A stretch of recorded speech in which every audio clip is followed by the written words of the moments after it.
ओम श्री सूर्य देवताय नमः। भगवान शिव और विष्णु जी की कृपा आप पर और आपके परिवार पर सदा सर्वदा बनी रहे। आज रविवार के दिन आप सभी लोग रसपान करेंगे भगवान सूर्य की कहानी का। एक राजा एक रानी थे। उनके पास सिपाही, घोड़े, दास दासियां, धन दौलत सब कुछ था, सिर्फ उन्हें संतान नहीं थी। इसी कारण राजा रानी बहुत ही दुखी रहते थे। संतान प्राप्ति के लिए उन्होंने हर तरह का दान, धर्म, धार्मिक अनुष्ठान, जप, मंत्र, व्रत, पूजा पाठ की, लेकिन कोई भी फायदा नहीं हुआ।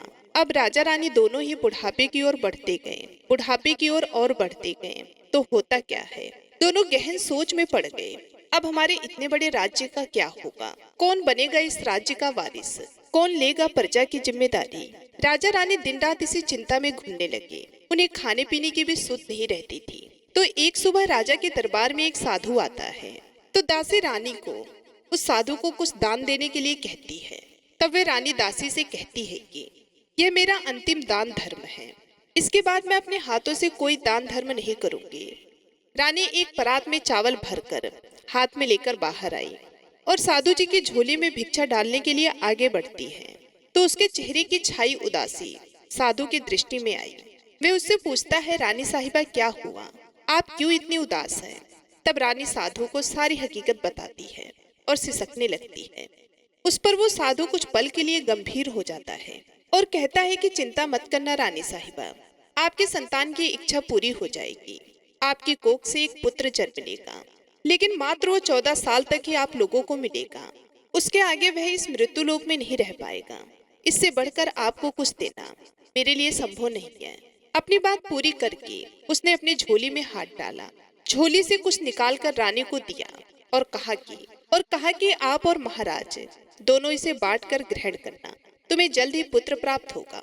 इतना कहकर साधु अपनी राह पर चला गया।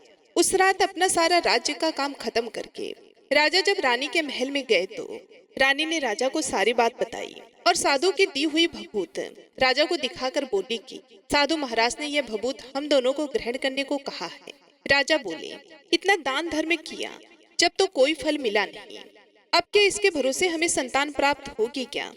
उस पर रानी बोली, जब इतना सब कुछ किया तो इसको भी करके देख लो। अब यह भी साधु के क्रोध को बुलावा क्यों दे? राजा को अब किसी पर विश्वास नहीं था, पर रानी को ठेस ना पहुंचे, इसलिए वह राजी हो गया। उस साधु महाराज का नाम स्मरण करके वे भभूत बांट कर दोनों खाते हैं। इसके बाद दोनों निश्चित होकर सो जाते हैं। तो कुछ दिन गुजर जाते हैं और साधु द्वारा कहे अनुसार रानी गर्भवती हो जाती है। उस पर राजा और रानी दोनों खुशी में फूले नहीं समाते। राजा रानी से बोला, महारानी सचमुच साधु महाराज की कृपा हो गई। तो 9वें महीने 9 दिन और 9 घंटे पूरे होकर रानी ने एक सुंदर गोरे चिट्टे पुत्र को जन्म दिया। राजा ने बड़ी धूमधाम से पुत्र का नामकरण किया। सारे राज्य में 8 दिन तक राजा के बेटे के नामकरण को एक पर्व की तरह मनाया गया। इधर जब ज्योतिष को बुलाया गया तो ज्योतिष कहने लगी कि महाराज, हमारा राजपुत्र सिर्फ 14 साल तक हमारे पास रहेगा। राजा को इस बात की भनक थी, रानी को भी साधु महाराज की बात याद थी। दोनों चुप रह जाती हैं। उसके बाद राजा और रानी बड़े प्यार से बेटे की परवरिश करते हैं, उसकी हर ख्वाहिश को पूरी करते हैं। थोड़े समय के लिए ही सही, भगवान ने संतान की हमारी मुराद पूरी कर दी। इसके लिए वो भगवान को धन्यवाद देते हैं। अब राजपुत्र दिन प्रतिदिन बड़ा होता है।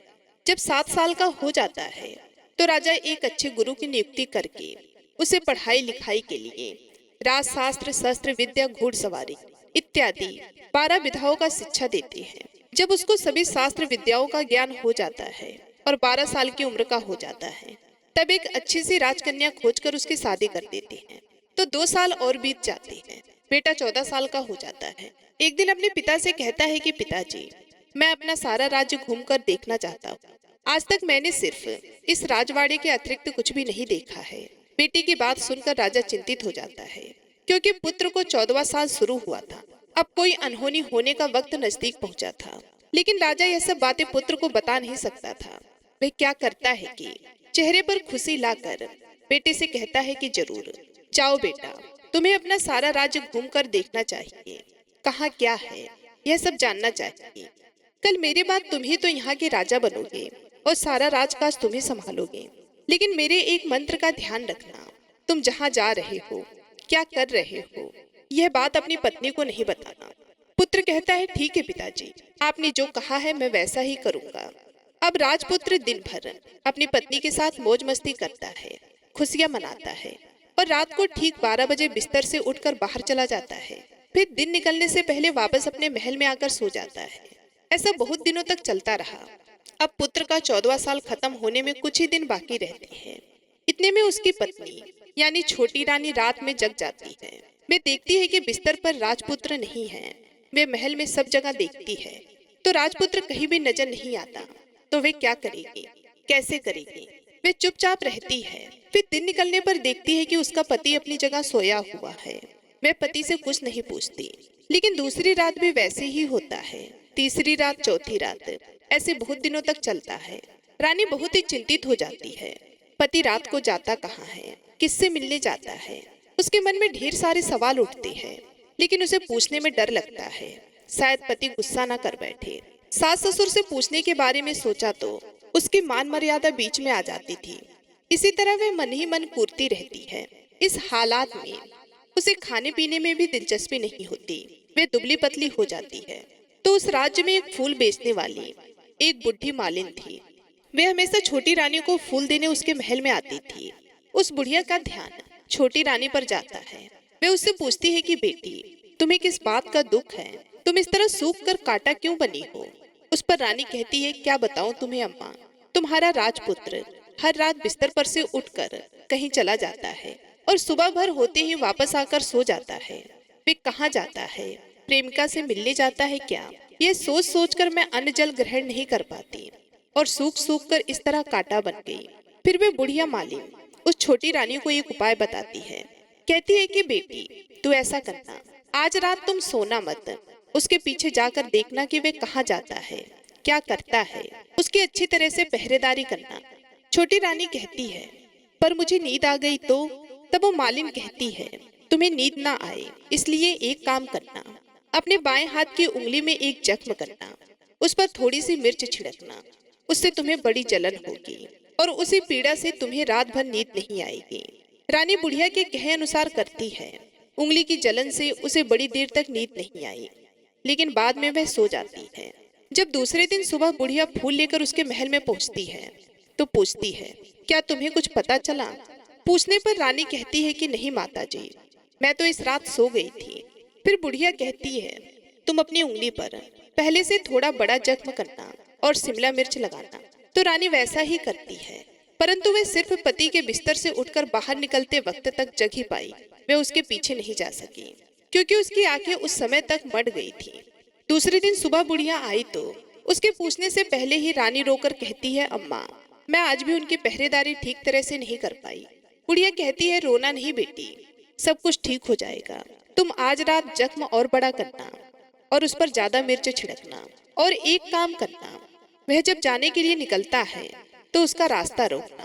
बुढ़िया ने जैसा बताया रानी वैसा ही करती है। आज रात उसे नींद नहीं आई। पति रात को 12 बजे बिस्तर से उठकर जब महल से निकलने के लिए चलने लगता है तो वह बुढ़िया ने जैसा बताया वैसा ही करती है। दौड़कर पति का रास्ता रोकती है और कहती है कि कहाँ जा रहे हो, किससे मिलने जा रहे हो, मुझे बताओ। राजपुत्र उसे समझाने की बहुत कोशिश करता है, देखो अगर मैंने तुम्हें वह बताया तो मैं तुम्हें दोबारा नहीं मिल पाऊंगा। रानी कहती है, कोई बात नहीं, ना मिल पाओ, लेकिन आप रात के समय कहाँ जाते हो यह मुझे पहले बता दीजिए। राजपुत्र निशब्द हो जाता है। पत्नी की जिद के आगे उसकी एक भी नहीं चल पाती। ठीक उसी समय उसका 14वां साल खत्म होकर 15वां साल लगने वाला होता है। राजा कहता है, जो होता है वह जाने दो। वह सोचता है और कुछ चावलों को मंत्रों से सिद्ध करके पत्नी को देकर कहता है, इन चावलों के दानों को दोनों हाथों की मुट्ठी में पकड़ना। पहले दाएं हाथ में पकड़े चावल मेरे ऊपर फेंकना, मैं कौन हूँ तुम्हें पता चल जाएगा। बाद में बाएं हाथ में पकड़े चावल मेरे ऊपर फेंकना, मैं जैसा था तुम्हें मिल जाऊंगा। लेकिन यदि तुम बिना हाथ के चावल मेरे ऊपर फेंकना भूल गई तो मैं तुम्हें कभी भी नहीं मिल पाऊंगा। रानी ने कहा, नहीं भूलूंगी। रानी बड़े आत्मविश्वास के साथ कहकर दाएं हाथ में पकड़े चावल पति के ऊपर फेंक देती है तो राजपूत एकदम एक विशाल घोड़ा बन जाता है, एकदम उमता सफेद, गर्दन पर बड़ी लंबी आयत देखते देखते वह तेजी से दौड़ने लगता है। रानी उस घोड़े को एकदम भौचंका होकर देखने लगती है। पति ने बाएं हाथ के चावल फेंकने की जो बात कही थी वह भूल जाती है। उसकी आंखों के सामने घोड़ा महल से बाहर निकलकर चला जाता है। घोड़ा जो महल से बाहर जाता है तो वापस नहीं आता। अब रानी को बड़ा पश्चाताप होता है। वह स्वयं को कोसने लगती है, लेकिन अब उसका कोई फायदा नहीं होने वाला था। राजपुत्र नहीं आने वाला था। सुबह होते ही महाराज महारानी को सब बात पता चलती है। उन्हें बहुत दुख होता है। वो बिस्तर पकड़ लेते हैं और देखते हैं कि एक दिन उसका बेटा वापस आ जाए। इस तरह 1 महीना गुजरा, 2 महीने गुजरते हैं, 3 महीने गुजरते हैं, आखिर 6 महीने पूरे होते हैं। राजपुत्र का कोई अता पता नहीं लगता। राज्य के प्रधान राजपुत्र को ढूंढने के लिए राज्य के गांव और गांव में सिपाही भेजता है, लेकिन उन्हें कोई सफलता नहीं मिलती। इधर रानी की अपनी करनी के कारण पति गायब हो गया। ये सोचकर स्वयं को मन ही मन कोसती है और सोचती है कि कुछ भी करके पति को ढूंढ लेगी और उसे वापस घर लेकर आएगी। यही सोचकर वे सास ससुर के महल में जाती है और कहती है कि मैं अपने पति की खोज में जा रही हूँ। महाराज महारानी को और क्या चाहिए था? कुछ भी करके उनका बेटा उन्हें वापस मिलना चाहिए था। वो बहू को जाने की अनुमति देकर कहने लगी, बेटी तुम जो चाहे वह करो, जहाँ जाना वहाँ जाओ, लेकिन हमारे बेटे को वापस लेकर आओ। अब रानी अपना शाही भेष बदलकर एक सेठानी बन जाती है। कुछ नौकरों को साथ ले लिया, कुछ सामान साथ ले लिया और राज्य की सीमा पर जाकर वहाँ एक भोजनालय खोल दिया। वहाँ आने जाने वाले सभी यात्रियों को खाना मुफ्त में देने लगी, लेकिन मात्र एक छोटी सी शर्त रखी। खाना खाने वाले को उसकी अच्छी कोई अजीब चीज उसके मालकिन को यानी कि राजकन्या को बतानी पड़ेगी। तो वहाँ आने वाला हर नागरिक अपनी तरफ से मैंने ये देखा, मैंने वह देखा, ये कहकर मुफ्त में खाना खाकर जाता था। परंतु रानी को जो बात चाहिए थी वह अब तक नहीं मिल सकी। ऐसे ही कुछ दिन बीत गए तो इधर क्या होता है कि रानी के महल में फूल लेकर जाने वाली बुढ़िया के एक बेटा और एक बहू थे। उनका एक छोटा बेटा था, यानी बुढ़िया का एक पोता था। तो बेटा और बहू सुबह काम के लिए निकलते थे तो पोते को संभालने की जिम्मेदारी बुढ़िया पर रहती थी। बुढ़िया दिन भर पोते को संभालती थी। एक दिन बुढ़िया को पान खाने की आदत थी, तो पान लगाने के लिए चूना चाहिए था और उसको उसी समय गोबर भी काटने जाना था। तो वे गोबर की टोकरी अपने सर पर रखकर चरवाहे के मैदान में गई। वहाँ बहुत सारे गंध थे। उन्हें जमा करते करते उसे घर आने में अंधेरा हो गया और इधर शाम होते ही काम से वापस बेटा बहू घर पहुंचे तो देखा कि बच्चा घर पर अकेला है और रो रहा है। वो दोनों गुस्से से लाल पीले हो गए। इतने में बुढ़िया घर आ पहुंची। बेटा ने पूछा, पोते को घर पे अकेला छोड़कर कहाँ गई थी? मैं गोबर के कंडे इकट्ठे करने गई थी। इस पर बेटा बोला, दोबारा बच्चे को घर पर अकेला छोड़कर यदि कहीं गई तो मैं तुम्हें बहुत पीटूंगा। बुढ़िया कहने लगी, नहीं बेटा, फिर कभी ऐसा नहीं करूंगी। लेकिन दूसरे ही दिन बुढ़िया वह बात भूल गई और फिर चरवाहे के मैदान पर कंडे इकट्ठे करने चली गई। शाम को जब बेटा बहू काम से वापस लौटे तो देखते हैं कि बच्चा घर पर अकेला है और रो रहा है। अब उसके बेटे की सहन शक्ति खत्म होने लगी और बुढ़िया के वापस आने पर उसे घर से निकाल दिया। बुढ़िया रात भर घर के बाहर अंधेरे में बैठी रही और सुबह होते ही हाथ में टोकरी लेकर कंडे इकट्ठे करने के लिए निकल गई। उस दिन उस पर कंडे इकट्ठा करने का मानो पागलपन सा चढ़ गया था। कंडे इकट्ठे करते करते अब अंधेरा छा गया। उसे मालूम ही नहीं चला। जब उसे ध्यान आया तो गांव का रास्ता भी ठीक तरह से दिखाई नहीं दे रहा था। वे अंधेरे में आंखें फाड़कर देखते देखते किसी तरह आगे निकल पड़ी। तो होता क्या है कि एक कपिला गाय छन छन की आवाज करते, गले में घंटी बजाते ठुमक ठुमक कर उसी मैदान पर आ गई। उसे देखते बुढ़िया सोचने लगी कि इस गाय के पीछे पीछे जाऊंगी तो गांव तक पहुंच जाऊंगी। तब बुढ़िया उसके पीछे पीछे जाने लगी। वे गाय क्या करती है कि उस मैदान से लेकर एक एक करके 6 मैदान पार करती है। आखिर में 7वें मैदान पर पहुंचती है तो वहां क्या होता है कि उस मैदान पर एक बड़ा सा पत्थर है। गाय जाकर उस पत्थर को अपना सींग मारती है। सींग मारा तो वह पत्थर दूर हो गया और पाताल में नीचे जाने की सीढ़ियां दिखाई देने लगी। तब वह सीढ़ियों से नीचे जाने लगी। बुढ़िया वह सब देखते रही और झट से जाकर के गाय की पूंछ को पकड़ लिया और गाय का पूंछ पकड़ने के साथ ही वह नीचे पाताल में पहुंच गई। पाताल में पहुंचकर तुरंत ही गाय के पूंछ को छोड़ दी और इधर उधर देखने लगी। वहीं से बुढ़िया ने देखा कि पाताल में सब जगह जगमगाहट थी और तेज रोशनी गाय के ऊपर पड़ती है और वहां अद्भुत घटनाएं घटने लगती है। गाय के नीचे जाते ही उसके गले में अपने आप समतल पड़ गई और छमछम करके कोई दुधारी गाय का दूध दूहने लगी। लेकिन जो भी कोई वह काम कर रहा था वह मात्र दिखाई नहीं दे रहा था। बुढ़िया बहुत घबरा गई, कहाँ आकर फंस गई। वे सोचने लगी और यहाँ वहाँ छिपने के लिए जगह ढूंढने लगी, लेकिन उसे कहीं भी जगह नहीं मिली। हर जगह उजाला ही उजाला था। तो वे कोने में खड़ी रह गई और जो कुछ सामने हो रहा था वह उसे चुपचाप देखने लगी। कुछ पल के बाद वह झट से एक उम्दा सफेद घोड़ा आया। वहां 2 कुंड थे।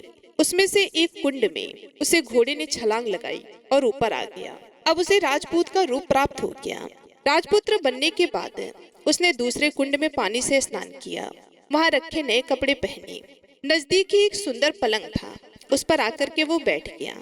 उसके सामने अपने आप 5 पकवानों की थाली आ गई, दूध की एक प्याली आ गई, 5 सुपारी आ गई।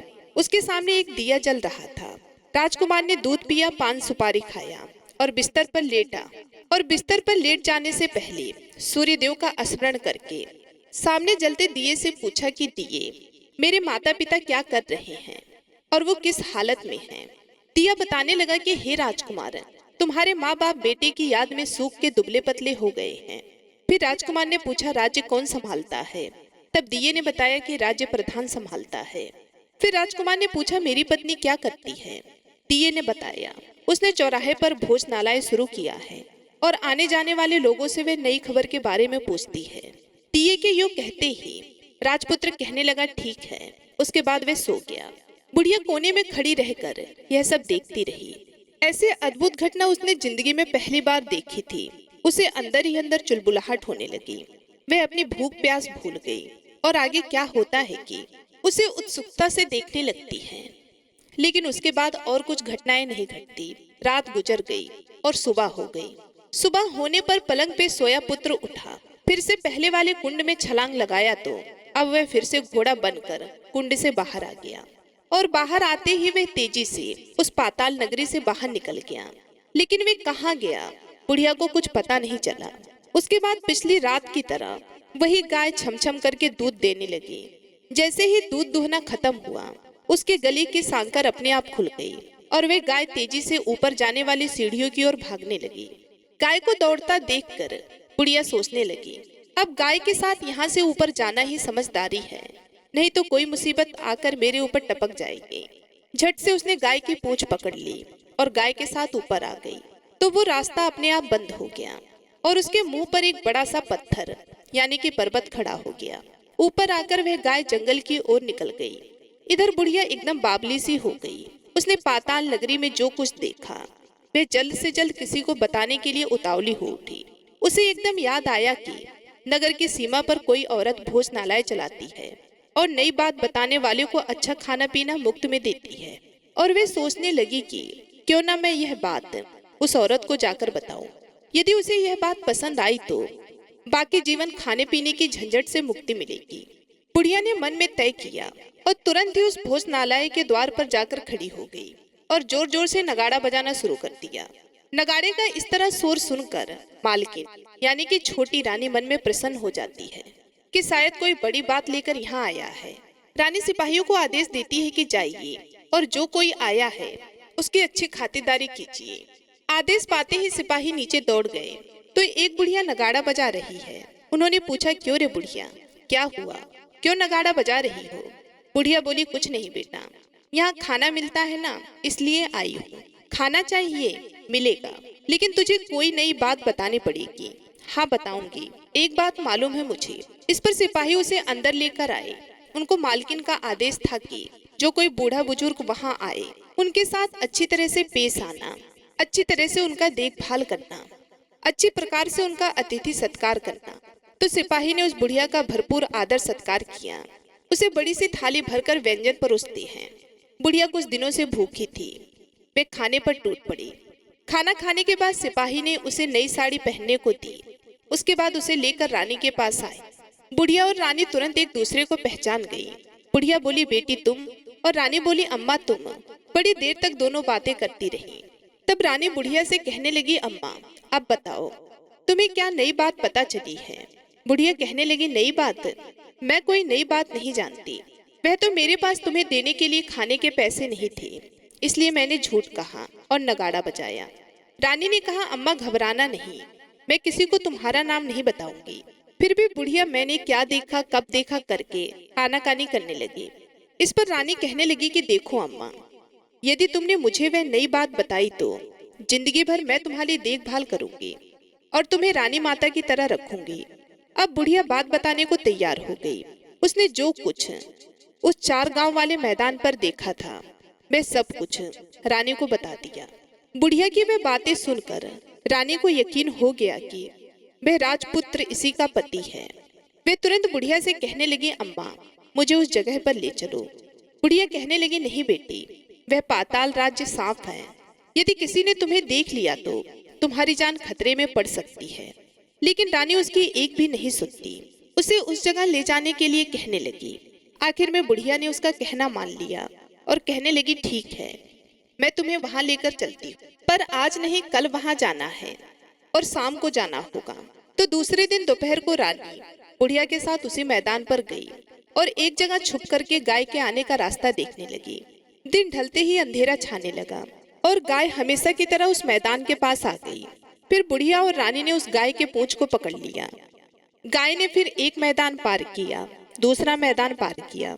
इसी तरीके से वो तीनों मैदान को पार करके चौथे मैदान पर पहुंच गई और जहाँ पे वो पत्थर रखा था उस पत्थर पर सींग मारा तो पत्थर हटकर वह सुरंग में जाने का रास्ता खुल गया। बुढ़िया रानी से कहने लगी, जल्दी आगे बढ़ो, हम गाय की पूंछ पकड़कर नीचे उतरेंगे। तो दोनों ने गाय की पूंछ पकड़कर नीचे उतर गई। बुढ़िया पहले जिस कोने में छिपी थी उसी कोने में छिप गई। अब नीचे सब कुछ पहले जैसा घटित हो रहा था। गाय के गले में अपने आप साकड़ पड़ गई। कोई अदृश्य रूप से एक घोड़े ने आकर एक कुंड में छलांग लगाई तो राजपुत्र के रूप में उत्पन्न हो गया। वह राजपुत्र दूसरे कुंड में नहाने लगा। बाद में उसके सामने खाने की थाली आ गई, दूध की प्याली आ गई। सोने के लिए पलंग पर गया तो सोने से पहले सूर्य देव का स्मरण करके वे दिए से पूछने लगा कि हे दीपांकर, मेरे माता पिता क्या कर रहे हैं? तो दिया कुछ जवाब नहीं देता है, बल्कि वह बुझने लगता है। तब राजपुत्र को कुछ आभास होने लगता है। इसका संदेह हो गया। वह उदास हो गया और सोचने लगा कि जो कुछ हुआ है वह जाने दो। ऐसा सोचकर सोने के लिए बिस्तर पर लेट गया। अब रानी का संयम छूट गया। वह दौड़कर पति के पास गई और उसके पैर पकड़ने के लिए आगे बढ़ने लगी। राजपुत्र तुरंत ही अपनी पत्नी को पहचान गया। वह झट से पीछे गया और चिल्लाने लगा, नहीं नहीं। दोनों हाथ जोड़कर पति से अपनी भूल स्वीकार करने लगी। स्वामी, मुझसे भूल हो गई। मुझे आपसे नहीं पूछना चाहिए था आप रात को कहाँ जाते हो। मैं अपनी भूल स्वीकार करती हूँ। मुझे मेरी भूल की सजा मिल गई है। अब आप घर चले। आपके वियोग में आपके माता पिता ने बिस्तर पकड़ लिया। आपकी प्रजा भी बहुत दुखी है। उस पर राजपुत्र कहने लगा, वही तो, एक बार तुम गलती कर बैठी हो, अब दोबारा मत करना, नहीं तो अब मैं तुम्हें जो दिख रहा हूँ वे कभी दिखूंगा नहीं। रानी अब विलाप करने लगी, जोर जोर से जमीन पर सर पटकने लगी। राजपुत्र के मन में उसके प्रति दया उत्पन्न हो गई। वह उसे कहने लगा, यदि तुम मुझे पाना चाहती हो तो तुम्हें एक काम करना होगा। काम कठिन है, लेकिन वह तुम्हें अकेले करना होगा। रानी ने कहा, कहो स्वामी, कितना भी कठिन काम हो मैं वह पूर्ण करूंगी। रानी कहने लगी। इस पर राजपुत्र ने उसे बताया, इस पाताल से ऊपर जाते ही तुम्हें एक घना जंगल नजर आएगा। ऐसे 6 जंगल पार करने के पश्चात 7वां जंगल मिलेगा। वह जंगल सबसे घना है। उस जंगल में बीचों बीच एक पीपल का पेड़ है। उसके आसपास की जगह पेड़ पालों, कांटे इत्यादि से ढक चुकी है। वहाँ बाघ, शेर, भालू, सांप सभी धमा चौकड़ी करते हैं। तुम्हें उन सबको भगाकर वह जगह साफ करनी है। तुम्हें उस जगह को ऊपर से लीप करके पवित्र बनाना है, रंगोली से सजाना है। उसके बाद वहाँ धूप, कपूर, अगरबत्ती जलानी है। फूल कुमकुम से पेड़ की तने की पूजा करनी है। दूध दही से बने चावल का भोग चढ़ाना होता है। यह सब तुम्हें दोपहर को 12 बजे से पहले करना है। 12 बजने के समय तुम्हें उस जगह पर बैठकर सूर्य भगवान का ध्यान करना है। ठीक 12 बजे सूर्य भगवान का रथ वहां उतरेगा। वे वह सब देखकर खुश हो जाएंगे और कहेंगे कि जिस किसी ने यह सब किया है उसे मैं मनचाहा फल दूंगा। तो तुम्हें उनके सामने जाकर उनके रथ का दाहिना घोड़ा मांगना है। मैं तुम्हें मिल जाऊंगा। इतनी बात कहकर राजकुमार अपने पलंग पर सो गया।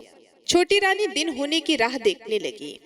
दिन होते ही वह बुढ़िया के साथ गाय की पूंछ पकड़कर ऊपर आ गई। ऊपर आने के बाद वे बुढ़िया से कहने लगी, अम्मा अब मैं अकेले ही आगे जाऊंगी, तुम भोजनालय वापस जाओ। वे जंगल में जाकर रानी उस जगह को साफ करती है। बाद में राजपुत्र ने जैसा बताया वैसा लीप पुताई करके वापस आ गई और दूसरे दिन सूर्य निकलने से पहले उठी और जंगल में उसी जगह पहुंची। वहां पर जाकर इत्र गुलाब का पानी छिड़क कर वह जगह सुगंधित की, धूप अगरबत्ती जलाकर उसे पवित्र किया और पूजा की सब सामग्री वहां तैयार रखकर सूर्य भगवान का ध्यान करने बैठ गई। जैसा कि पति ने बताया था, दोपहर को ठीक 12 बजे सूर्य भगवान का रथ उस पीपल के पेड़ पर आकर रुकेगा। सूर्य भगवान ने जब रथ से नीचे देखा तो सुगंधित वातावरण देखकर वो बहुत प्रसन्न हो गए। फिर वो बोले, जिस किसी ने ये काम किया है दौड़कर उनके सामने आ जाए, मैं उसके इस कार्य से बहुत प्रसन्न हूँ। जब रानी ने सूर्य भगवान की यह बात सुनी तो दौड़कर उनके सामने आ गई और उनको साष्टांग नमस्कार करके बोली, भगवान वह मैं ही हूँ, मैंने ही यह जगह साफ की है। अच्छा तो तुम्हें क्या चाहिए वह मांगो। फिर वे रानी कहने लगी, भगवान मुझे आपके रथ का दाहिना घोड़ा चाहिए। सूर्य भगवान बोले, नहीं मैं तुम्हें और कुछ भी दे सकता हूँ लेकिन वे घोड़ा नहीं दे सकता। मेरे रथ के 12 घोड़े हैं, तुम चाहे तो कोई और घोड़ा मांग लो, लेकिन ये दाहिना घोड़ा नहीं, वह मैं तुम्हें नहीं दे सकता। लेकिन रानी ने हट पकड़ ली। वे सूर्यदेव से एक ही बात कह रही थी कि वे उसको दाहिना घोड़ा दे दे, नहीं तो मैं आपके पैरों में गिरकर अपनी जान दे दूंगी। अब सूर्यदेव धर्म संकट में पड़ गए। उन्होंने वचन दे दिया था, अब अपने वचन से पलट भी नहीं सकते थे। तब सूर्य भगवान ने बोला, मैं तुम्हें घोड़ा तो दे दूंगा लेकिन वह तुम्हें यहाँ नहीं मिलेगा, तुम्हें उसे पाताल में जाकर लाना होगा। रानी बोली, पाताल में ही क्या भगवान, मैं उस घोड़े को लेने के लिए कहीं भी जा सकती हूँ। रानी को वचन देकर सूर्यदेव अपने मार्ग से चले गए और इधर रानी जंगल से अपने भोजनालय पे आ गई। फिर वे बुढ़िया को लेकर उसी मैदान पर गई। जल्दी ही शाम हो गई। शाम होते ही वहां पर वे गाय के साथ आ गई। उसके बाद गाय ने सींग से उस सुरंग का पत्थर हटाया तथा नीचे उतरने लगी। रानी और बुढ़िया भी जल्दी जल्दी उस गाय के पूंछ को पकड़कर पाताल लोक में चली गई। लेकिन आज एक नई घटना घटी। उन दोनों ने देखा कि उस राजपुत्र के सामने 2-2 खाने की थाली, 2-2 दूध की प्याली उसके सामने आए। वे राजपुत्र कुछ बोला नहीं और अपने हिस्से का खाना खाकर, दूध पीकर और पान चबाकर सोने चला गया और हमेशा की तरह दिए से पूछने लगा कि हे दीपांकर, मेरे माता पिता क्या करते हैं। दिया ने बताया, वो दोनों तुम्हारे शोक से मरने की स्थिति में पहुंच गए हैं। ऐसा सुनकर झट से उसकी आंखों से आंसू टपकने लगे। फिर वे पूछने लगा, हे दीपांकर, मेरा राज कौन चला रहा है। दिये ने बोला, तुम्हारा राज्य प्रधान चला रहा है और वे सब कुछ हड़प चुका है, अब प्रजा पर बहुत अत्याचार कर रहा है। ये सुनकर राजपुत्र बहुत रोया और वे गुस्से से अपनी मुट्ठी भींचने लगा। अब पूछने लगा कि हे दीपांकर, मेरी पत्नी क्या कर रही है। अब दिया कुछ नहीं बोला, चुप रहा। अब रानी का संयम जवाब दे दिया। दौड़कर पति के पास आ गई। तब राजपुत्र कहने लगा कि अब मैं तुम्हें मिल गया हूँ। रानी कहने लगी, सच कहते हो, अब आप फिर से घोड़ा तो नहीं बनोगे। राजपुत्र कहने लगा, नहीं, दोबारा घोड़ा नहीं बनूंगा। तुमने जो इतने सारे कष्ट उठाए हैं मुझे अपनाने के लिए, इसलिए सूर्य देव ने मुझे सदा के लिए घोड़े के जन्म से मुक्त कर दिया है। राजपुत्र ने बड़े प्यार से कहा और उसे गले लगाया, उसके आंसू पोंछे। कुछ देर पश्चात सुबह हो गई।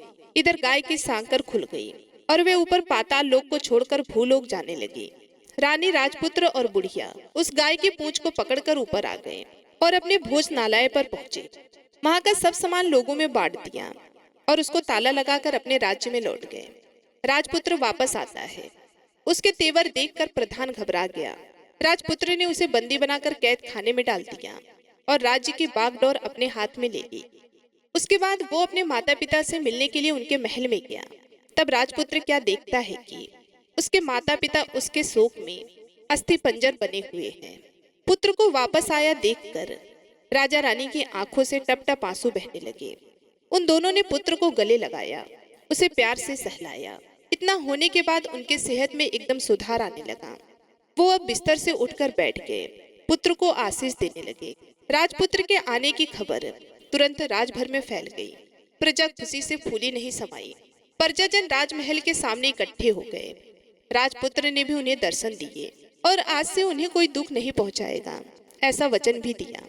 अब राजा अपने पुत्र का राजाभिषेक करके उसे सिंहासन पर बिठाता है और बहू को महारानी का दर्जा देता है और स्वयं अपनी पत्नी के साथ ईश्वर का भक्ति भाव करके खुशी से दिन बिताता है। महाराज बना राजपुत्र अच्छी तरह से राज्य चलाने लगा और अपनी पत्नी के साथ सुख शांति से जीवन बिताने लगा। उस बुढ़िया को रानी ने अपने पास ही रख लिया, उसकी अच्छी तरह से देखभाल करने लगी। बुढ़िया और उसके बुढ़ापे के दिन खुशी से गुजरने लगे। कहानी समाप्त होती है। अब आइए सुनते हैं लप्सी और तपसी की कथा, जो कि हर व्रत के बाद में अवश्य सुनना चाहिए, क्योंकि ऐसा कहा जाता है कि बगैर लप्सी और तपसी की कथा सुने बगैर कोई भी व्रत कथा पूर्ण नहीं होता। तो आइए बड़ी ही श्रद्धा से लप्सी और तपसी की कथा को सुनते हैं। एक लप्सी था, एक तपसी था। तपसी हमेशा भगवान की तपस्या करता था। तपसी हमेशा भगवान की तपस्या करता था, लेकिन उसे चोरी करने की आदत थी। लप्सी हमेशा सवा सेर की लप्सी बनाता और पहले भगवान को भोग लगाता, उसके बाद में स्वयं भोजन करता। दोनों भाइयों का यही नियम था। तो एक दिन किसी बात को लेकर दोनों में कहासुनी हो गई। तो तपसी बोला कि मैं रोजाना भगवान की तपस्या करता हूँ, इसलिए मैं बड़ा हूँ। तो लप्सी बोला कि मैं रोज भगवान को सवा सेर की लप्सी का भोग लगाता हूँ, इसलिए मैं बड़ा हूँ। ऐसा कहते हुए दोनों जोर जोर से लड़ने लगे। तभी वहां से नारद जी गुजर रहे थे। दोनों को लड़ता हुआ देखकर वहां आए और उनसे पूछा कि तुम दोनों क्यों लड़ रहे हो। तो दोनों ने अपने आप को बड़ा बताया और साथ में बड़ा होने का कारण भी बताया। तो नारद जी बोले कि मैं तुम्हारा फैसला कर दूंगा, कल आऊंगा, बता भी दूंगा कि तुम दोनों में से कौन बड़ा है। दूसरे दिन लप्सी और तपसी नहाकर अपने रोज की भक्ति करने आए। तो नारद जी ने छुपकर 1.25 करोड़ की एक एक अंगूठी उन दोनों के आगे रख दी। जैसे ही भक्ति करते हुए तपसी की नजर उस अंगूठी पर पड़ी तो उसने चुपचाप उस अंगूठी को उठाई और अपने पैरों के नीचे दबा ली। लप्सी की नजर अंगूठी पर पड़ी, लेकिन उसने ध्यान नहीं दिया। उसने पहले भगवान को भोग लगाया और फिर स्वयं भोजन करने के लिए बैठ गया। थोड़ी देर बाद नारद जी सामने आए। तो दोनों ने पूछा कि अब बताओ, हम में से कौन बड़ा है। तो नारद जी ने तपसी से खड़ा होने के लिए कहा तो वे खड़ा हुआ। तो उसके पैर के नीचे दबी हुई अंगूठी दिखाई दी। तो नारद जी ने तपसी से कहा कि तपस्या तो तुम रोज करते हो, लेकिन इतनी तपस्या करने के बाद भी तुम्हारी चोरी करने की आदत नहीं गई। ये अंगूठी मैंने ही तुम दोनों के आगे रखी थी। मैं ये देखना चाहता था कि तुम दोनों में से किसके मन में लालच है। तो तुझे तो अंगूठी दिखाई पड़ते ही झट से अपने पैरों के नीचे दबा ली। लेकिन लप्सी का ध्यान अंगूठी पर जाने के बाद भी लप्सी ने अंगूठी को नहीं उठाया और ना ही ध्यान दिया। उसने सिर्फ अपने भगवान जी में ध्यान रखा, उन्हें भोग लगाया और बाद में स्वयं भोजन करने लगा। इसलिए लप्सी बड़ा है और तुम्हें तुम्हारी तपस्या का कोई भी फल मिलने वाला नहीं है। जितनी चाहे मर्जी तुम तपस्या कर लो, तुम्हें इसका कोई भी फल नहीं मिलेगा। तो तपसी को यह सुनकर बहुत ही दुख हुआ और वे शर्मिंदा होकर नारद जी से माफी मांगने लगा और कहने लगा, आज तक की मेरी गलती माफ करो और मुझे बताओ कि मेरी तपस्या का फल कैसे मिलेगा। आज के बाद कभी भी मैं चोरी नहीं करूंगा। तो नारद जी ने कहा कि यदि कोई गाय और कुत्ते को रोटी नहीं बनाएगा तो उसका फल तुझे मिलेगा। यदि कोई आदमी ब्राह्मण को भोजन करवा कर उसे दक्षिणा नहीं देगा तो उसका फल भी तुझे ही मिलेगा। अगर किसी को सूत वाली साड़ी अगर हम देते हैं, उसके ऊपर अगर भेंट स्वरूप कुछ रुपए नहीं देंगे तो उसका फल भी तुझे ही मिलेगा। अगर कोई व्यक्ति दिए से दिया जलाएगा तो उसका फल भी तुझे ही मिलेगा। अगर कोई औरत आंगन लीप कर चौका नहीं लीपेगी तो उसका फल भी तुझे ही मिलेगा। यदि कोई व्रत कथा में सारी कहानी सुन ले लेकिन तुम्हारी कहानी ना सुने तो उसका फल भी तुझे ही मिलेगा। उस दिन से हर व्रत कथा और कहानी के साथ लप्सी और तपसी की कहानी कही और सुनी जाती है। दोस्तों, यदि आपको कहानी अच्छी लगी तो कृपया मेरे चैनल को लाइक सब्सक्राइब अवश्य करें और कमेंट बॉक्स में सूर्य भगवान की जय हो ये लिखना बिल्कुल भी मत भूलिएगा। मिलती हूँ अगले वीडियो में, तब तक के लिए नमस्कार।